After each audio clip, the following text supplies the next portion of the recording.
Good morning student. Class 10th के छात्र ध्यान दें, आपको ऑर्गेनिक केमिस्ट्री पढ़ाया जा रहा है जो लगभग समापन की ओर है। और ऑर्गेनिक केमिस्ट्री में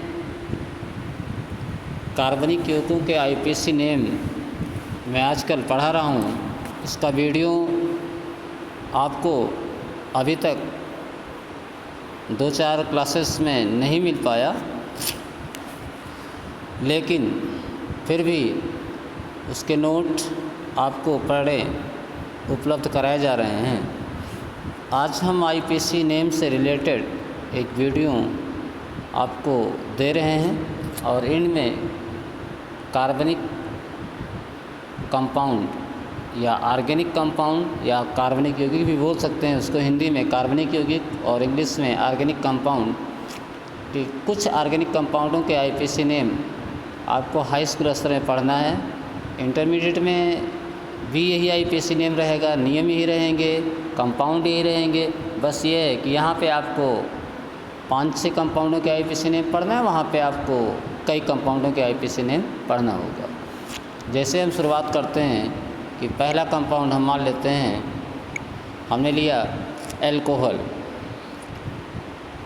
तो एल्कोहल को आप जानते हैं कि एल्कोहल आपका जो एल्कोहल होता है इसको हम ROH द्वारा डिनोट करते हैं। ये आपका क्या है, एल्कोहल है। जैसा पहले आपको पढ़ाया गया एल्कोहल और कार्बोक्सिलिक एसिड आपको पढ़ाया गया। तो एल्कोहल में ROH है, जहाँ पे R आपका क्या है, इसको हम एल्किल ग्रुप कहते हैं। एल्किल ग्रुप GROUP, ये एल्किल ग्रुप है। और OH क्या है, यह हाइड्रोक्सी समूह है, हाइड्रोक्सी समूह है।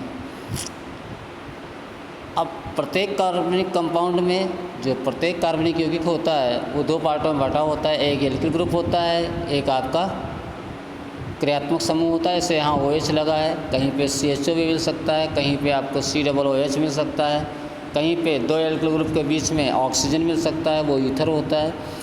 हमें यहाँ समझना क्या है कि कार्बनिक कंपाउंड्स जो होते हैं इनके आईपीसी नेम हम कैसे लिखेंगे। तो जैसे हम एल्कोहल आपको बता रहे हैं, आपको पहचान करना होगा कि पहले बात ये कौन सा ऑर्गेनिक कंपाउंड है। जब इसकी पहचान हम ऑर्गेनिक कंपाउंड की कर लेंगे तो हम ऑर्गेनिक कंपाउंडों की पहचान अगर हम कर सकते हैं तो फिर हमें इनका नाम लिखने में कोई असुविधा नहीं होगी। इसका नाम आसानी से लिख सकते हैं।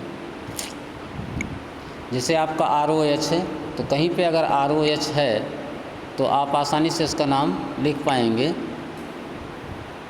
अब आईपीसी नेम लिखने के लिए हम करते क्या हैं, जैसे एल्किल ग्रुप क्या होता है, यदि एल्केन से एक हाइड्रोजन कम कर दिया जाए तो एल्किल हो जाता है। एल्किल ग्रुप का फार्मूला आपको मालूम है, CnH2n+1 होता है। अब उसमें N का मान 1 रख देंगे तो मेथिल आ जाएगा, N का मान 2 रखेंगे तो एथिल हो जाएगा, 3 रखेंगे प्रोपिल, 4 रखेंगे ब्यूटेल आ जाएगा। तो जैसे आप लिखा होता है कि सिंगल बॉन्ड CH3, ये आपका मेथिल कहलाता है। सिंगल बॉन्ड C2H5, ये आपका एथिल कहलाता है। सिंगल बॉन्ड C3H7, ये आपका प्रोपिल कहलाता है। यदि इसी में एक हाइड्रोजन प्लस कर दिए जाएं तो यह आपका फिर एल्केन बन जाएगा। ये आपका CH4 हो जाएगा, ये आपका क्या हो जाएगा, मेथेन।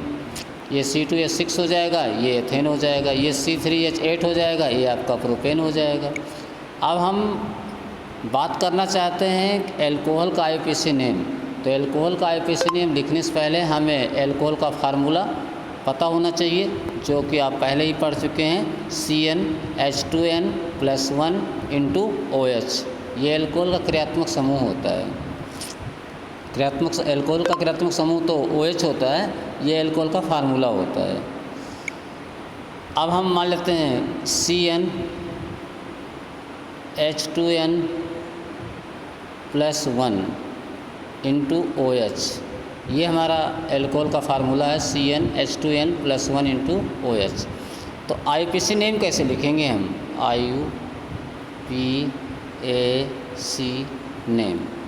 आईपीसी नेम का मतलब हुआ कि international union pure and applied chemistry एक संस्था है जो कार्बनिक यौगों की संख्या बढ़ जाने से उनको नामतंत्र देने में असुविधा आ रही थी, तो उस असुविधा को दूर करने के लिए एक फार्मूला बनाया गया और उस फार्मूले के अकॉर्डिंग सभी कार्बनिक यौगिकों का आईयूपीएसी नेम लिखा जाने लगा और इसके अकॉर्डिंग हम किसी भी कार्बनिक यौगिक का आईयूपीएसी नेम लिख सकते हैं। तो यहाँ पे एल्कोहल का फार्मूला आपको बता दिया गया। आईयूपीएसी नेम क्या होता है, इसमें क्या होता है LALKANE एल्केन होता है, इसमें से ई रिप्लेस कर देते हैं। और चूँकि एल्कोहल जो होता है, एल्कोहल का सफिक्स जो होता है, सफिक्स का मतलब होता है अनुलग्न, जो नाम के बाद लगता है। जैसे आपका नाम मान लेते हैं, आपका नाम रितेश है या आपका नाम जो है प्रवीण है, तो आप अपने आगे नाम के आगे लगाते हैं कुमार या मिश्रा, यादव, वर्मा, जो भी लगाते हैं आप, तो अपने नाम के आगे जो लगाते हैं, नाम के आगे का मतलब नाम के बाद, नाम के आगे का मतलब है, देखिए नाम के पहले भी लगाते हैं और बाद में लगाते हैं। जो पहले नाम के लगाते हैं उसे प्रीफिक्स कहते हैं और जो बाद में लगाते हैं उसे सफिक्स कहते हैं। तो वैसे एल्केन में से ई रिप्लेस हो जाएगा और चूँकि एल्कोहल का सफिक्स होता है, एल्कोहल का सफिक्स ऑल होता है, तो यहाँ पे ई रिप्लेस होगा और OL जुड़ जाएगा, तो बराबर क्या हो जाएगा एल्केनॉल। ये आपको याद रखना है, ALKANOL नॉल, एल्केनॉल। अब आपको एल्केनॉल याद रखना है और एल्क मतलब आप जानते हैं क्या, नंबर ऑफ कार्बन होता है। एल्क मतलब नंबर ऑफ कार्बन होता है और एल्क मतलब नंबर ऑफ कार्बन, और उसके साथ अगर ऑल जुड़ा हुआ है तो एल्केनॉल हो गया। तो एल्केन में ई रिप्लेस करके OL जोड़ देते हैं तो इसे एल्केनॉल कहते हैं। यही एल्कोहल का आईयूपीएसी नेम है। अब आपके लिए आसान हो गया, कोई भी एल्कोहल दिया हो उसका आईयूपीएसी नेम आपको लिखना हो तो आप याद रखिए एल्केनॉल।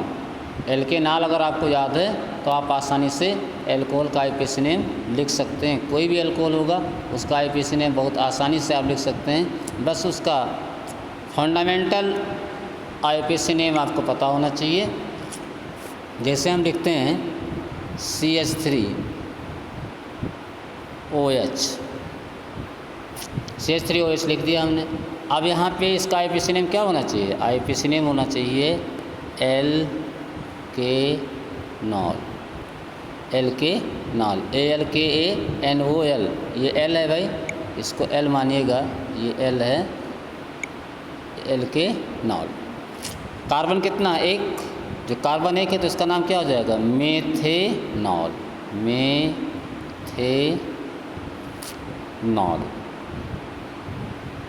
मेथेनॉल हो गया। इसका आईयूपीएसी नेम क्या होगा, मेथेनॉल। इसको इंग्लिश में लिखना चाहते हैं तो आप इंग्लिश में भी लिख सकते हैं, एल्केनॉल। याद रखिए कार्बन एक है तो मेथेनॉल हो जाएगा। अब इसी मेथेनॉल को आप अगर आप जनरल नाम कहते हैं तो मेथिल एल्कोहल है, लेकिन आईयूपीएसी नेम अगर इसका बोलते हैं तो क्या है, आईयूपीएसी नेम इसका है मेथेनॉल। जैसे अगर आप इसको लिखना चाहते हैं तो ये लिखेगा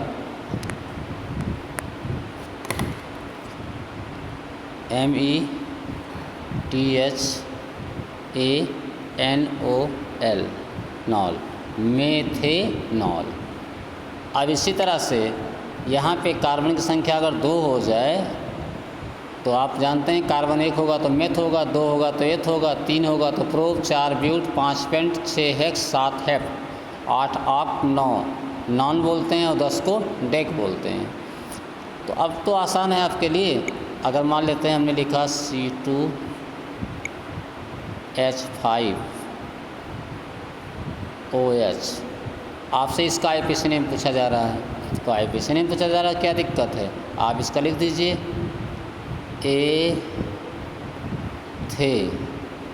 एथे। इसका आईयूपीएसी नेम अगर आपको लिखना है तो एथे हो गया और NOL नॉल, एथेनॉल।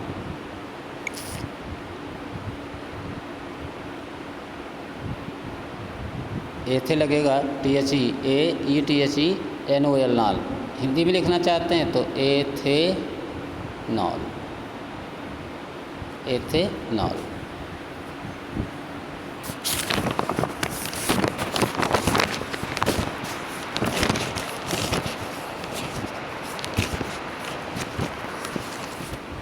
इसी तरह से एथेनॉल हो गया आपका, कार्बन 3 हो जाएगा तो प्रोपेनॉल हो जाएगा, कार्बन 4 हो जाएगा तो ब्यूटेनॉल हो जाएगा, कार्बन 5 हो जाएगा तो पेंटेनॉल हो जाएगा।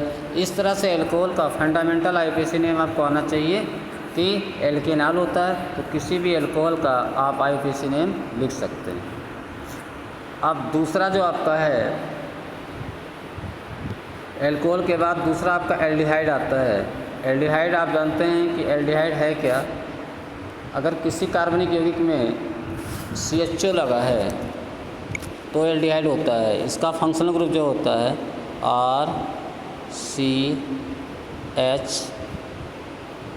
RCHO, ये आपका एल्डिहाइड है।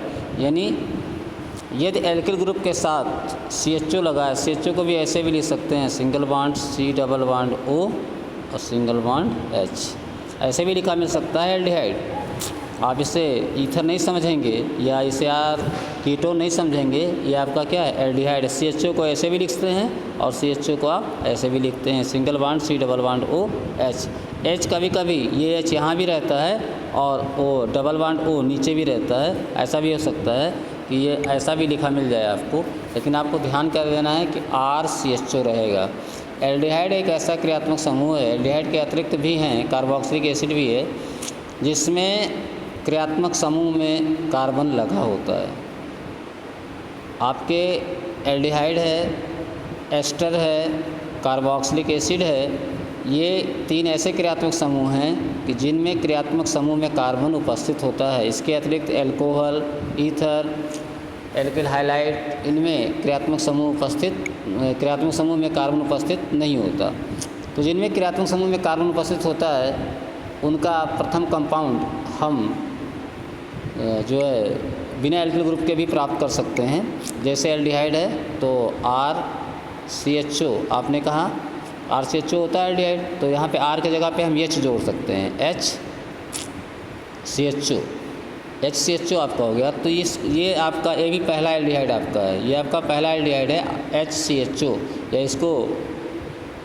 इसको ऐसा भी बोलते हैं कि CH2O, C ऐसे लिख देते हैं, कहीं कहीं ऐसा भी लिखा मिल जाएगा CH2O। तो CH2O आपका क्या है, ये आपका फॉर्मल्डिहाइड है, इसका जनरल नाम क्या है फॉर्मल्डिहाइड है। लेकिन अगर आईपीसी नेम की बात करेंगे तो आईपीसी नेम इसका जो एल्डिहाइड का होता है, एल्डिहाइड का आईपीसी नेम यहाँ भी वही हाल है जैसे एल्कोहल में आपने किया था। तो इसमें एल्केन में E रिप्लेस हो जाएगा और OL की जगह पे यहाँ पे AL जुड़ेगा, इसका आईपीसी नेम होता है एल्केनल। ध्यान रखिएगा, एल्डिहाइड और अल्कोहल के आईपीसी नेम में अंतर देख लीजिए, वहाँ पे OL जुड़ा था सफिक्स और यहाँ पे सफिक्स AL जुड़ेगा। जैसे इसका आईपीसी नेम लिखना है तो ALKANAL, नल, एल्केनल। यहाँ पे एल्केन में से E रिप्लेस हो जाएगा और AL जुड़ जाएगा, अल। इसको क्या बोलते हैं, हिंदी में लिखते हैं अल, यहाँ पे अल जुड़ता है। और अल्कोहल में क्या जुड़ा था, वहाँ पे आल जुड़ा था, वहाँ पे आल, OL जुड़ा था, यहाँ पे क्या जुड़ा AL, अल। तो ये आपका अल है, वो आपका आल है। तो अल्कोहल का आईपीसी नेम एल्केनॉल होगा, जबकि एल्डिहाइड का आईपीसी नेम एल्केनल होगा। दोनों में अंतर हमें याद रखना चाहिए, क्योंकि एक ही डिजिट का अंतर है या हम कह लें एक ही वर्ड का अंतर है, तो जिससे थोड़ा सा कन्फ्यूजन होता है। तो इसे हमें ध्यान रखना है कि अगर एल्डिहाइड है तो एल्केनल है और अल्कोहल है तो एल्केनॉल है। इस तरह से दोनों में अंतर हम कर सकते हैं और देखने से तो हमें अपने आप आसानी से क्लियर हो जाएगा कि ये एल्डिहाइड है और ये अल्कोहल है। तो जैसे हम नाम लिखते हैं कि HCHO, इसका आईपीसी नेम लिखना है, आईपीसी नेम क्या हो जाएगा मेथेनॉल,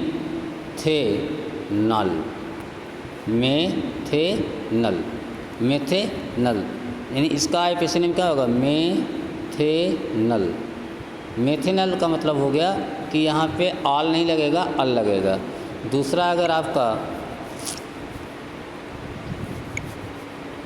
CH3 CHO है, अगर CH3CHO है तो CH3CHO के मतलब क्या हो जाएगा, उसमें कार्बन 2 हो जाएगा। कार्बन जब 2 हो जाएगा तो उसका IPC नेम हो जाएगा एथेनल। जैसे इसका मेथेनल हुआ, जैसे वहाँ तक क्या था CH3OH मेथेनॉल, C2H5OH एथेनॉल, तो यहाँ पे HCHO को मेथेनल कहेंगे, CH3CHO को हम कहेंगे एथेनल। जैसे आपका लिखा है CH3CHO, तो इसका IPC नेम क्या हो जाएगा, एथेनल, एथेनल, इसका IPC नेम एथेनल। ऐसे CH3CH2CHO हो जाएगा तो प्रोपेनल हो जाएगा, ब्यूटेनल, पेंटेनल। इस तरह से आज हमने 2 ऑर्गेनिक कंपाउंड के IPC नेम आपको बताया, एक एल्कोहल और एक आपका एल्डिहाइड। एल्कोहल का एल्केनॉल होगा और एल्डिहाइड का एल्केनल होगा।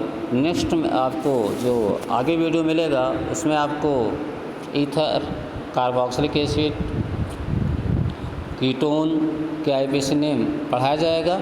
इन्हें आप वीडियो को बारीकी से देखिए, किताबों से इनका अध्ययन करिए, किताब से आप उठाइए, किताब में जहाँ पे IPC नेम लिखा है, वीडियोस को देखने के बाद किताबों से अगर आप पढ़ेंगे और जो आपको नोट प्रोवाइड किए गए उनसे आप पढ़ेंगे तो आपको बिल्कुल समझ में आएगा।